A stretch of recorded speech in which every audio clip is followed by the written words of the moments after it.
Você veja só, padre, quanto tempo que o profeta vinha... Quando eu falei para o senhor, essa obra é diferente de todas, porque quando eu conheci o profeta, ele ficou 23 anos, Deus foi ensinando ele, mostrando, foi obedecendo, onde ele ia falar, o bispo lá tocava, ele chegou a tocar lá no confessionário lá de Joinville, fechou a porta para ele e mandou, porque ele fazia muito, todo o serviço que ele fazia para a igreja, não cobrava nada, e fazia oração e acontecia os milagres, acontecia, até cegos foram enxergar, foi muito. Aí o bispo mandou ele, veja como que ele sofreu. Aí Deus pediu para ele lá vir aqui em Taquaras construir a igreja. Aí foi falar que tinha o Frei Anselmo aqui, ele foi falar com o Frei Anselmo, e o Frei Anselmo falou assim falou pro profeta: meu Bento, é difícil, que ali em Balneário Camboriú tem uma vila aqui chamada ali Vila Real. Eu tô Santa Clara, eu tô tentando fazer uma igreja lá, uma capela, que é uma vila grande, e não consigo. E aqui em Taquara só dá pescador e briguento ainda. Aí o seu Bento falou assim, a ordem veio lá de Deus. Daí o seu Bento explicou para ele assim, que tem que ser assim, respeito. Daí o padre Frei Anselmo falou assim, mas assim que é o bom, assim que é o certo. Porque ele falou que tem que ser respeito, quando não se tem mais respeito nas coisas de Deus, principalmente com a Santa Comunhão, com a Eucaristia, foi defendendo. Aí o Frei Anselmo falou, mas eu concordo com você, assim que é. Aí quando o seu Bento foi quando construiu a igreja estava pronta. O bispo soube, tirou esse padre, afastou o Frei Anselmo daqui, mandou lá para Curitiba. Veio um outro padre lá de São Paulo, o Frei Albino, já fez uma reunião lá, ele falou assim que esse tempo já era, a igreja não pode caminhar para frente, não para trás, a comunhão tem que se receber na mão, tem que fazer uma conchinha assim, mas foi tudo o contrário. E seu Bento saiu pela porta dos fundos, chorando. Foi uma tristeza, era uma quinta-feira, eu estava junto lá. Aí veja só, deixou toda a igreja pronta para eles, e Deus pediu para deixar tudo lá. Só tirou os livros dentro dos cantos. Imagem Nossa Senhora, depois aquela imagem Nossa Senhora Rosa Mística, ele jogou para fora e o Bento foi buscar, colocou na capela dele. Até a imagem ele não quis Nossa Senhora Rosa Mística. Mas o que aconteceu com esse padre? Ele veio no mesmo semana, ele começou a sair sangue pela boca, pela orelha. Ele foi para São Paulo, levaram para São Paulo de avião e ele morreu. Jesus falou que não tem tempo, porque lá é Deus que pediu, não é um homem que Aí nós começamos aí no Carmelo, em Itajaí. Aí eu conheci o padre Francisco Marini, cheguei lá, e o padre Francisco Marini rezava a missa na cadeira de roda, ele tinha mal de Parkinson, e uma mulher segurava ele na cadeira para cá, e ele puxava ele. Aí eu fui lá, conversei com ele, eu já estava sempre, vou com um livro no bolso, levei um livro para ele e contei para ele a história. Aí o padre Francisco Marini falou assim, pegou o catecismo, aquele amarelo do Papa João Paulo II, leu para mim, Gênio, aqui está escrito que jamais alguém pode proibir um fiel de se querer receber a comunhão de joelho na boca. Fale lá para o seu Bento, para mim que vem aqui, que aqui eu dou. Aí eu fui e falei, nós começamos a frequentar o Carmelo em Cabeçudas. Começamos a frequentar o Carmelo.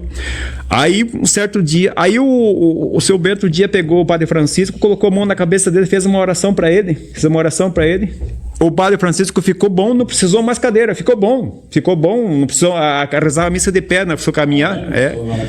E viajou com nós até para Aparecida, vários lugares. Aí um dia o bispo, as irmãs do Carmelo ligaram para mim de manhã cedo assim, Eugênio, avise lá o seu Bento e a família para hoje não vir na missa, porque aqui o bispo está aqui, porque era da Eusébio, que é o Eusébio Chidete.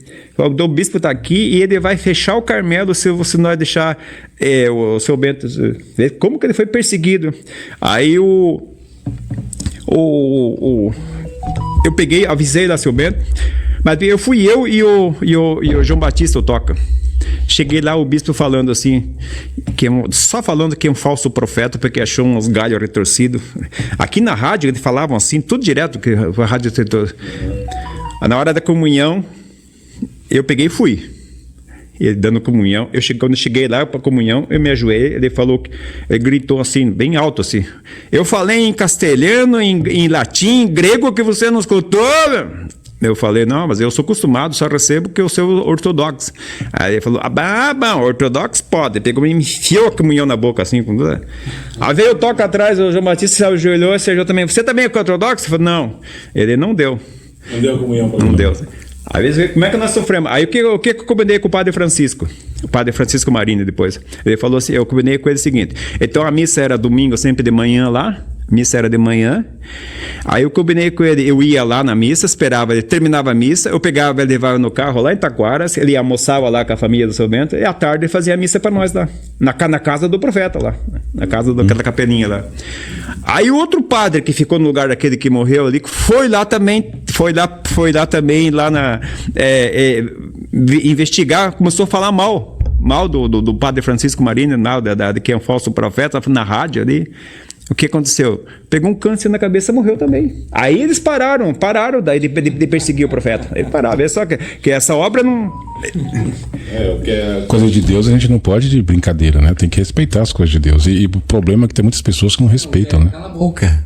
Não fala nada. Isso mesmo. Você não tem... Se ele pegasse, que nem Jesus fala, se ele pegasse pelo menos um livro, lesse ali, se achasse um erro aqui, aí tá certo, mano. Mas eles nunca nem pegaram o livro, lê e já mandam... Nem pra ler.